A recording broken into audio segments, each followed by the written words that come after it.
a recent lawsuit in the last decade in Pennsylvania had a 90-plus-year-old African-American lady as the plaintiff claiming that she could not get an ID. And that lawsuit was dismissed.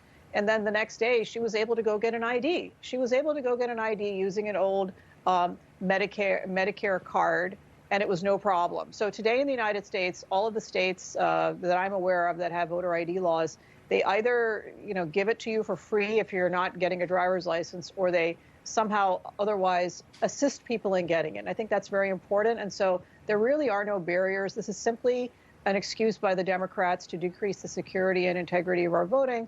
And part of what I testified about was voter confidence. It's very important not just that we have accurate elections, but that voters feel confident in the security and the accuracy of these elections. Otherwise, people don't turn out. And I'll conclude by saying on this point that throughout the developed world, voter ID is a thing, and it's an increasing thing. The United Kingdom just passed a law requiring voter ID for voting, and so most of Europe has this requirement, and other countries as well. Mexico has a voter ID requirement. So for testimony to indicate that people of color, Latinos, African Americans, and Asians can't get ID flies in the face of logic and fact. Yeah.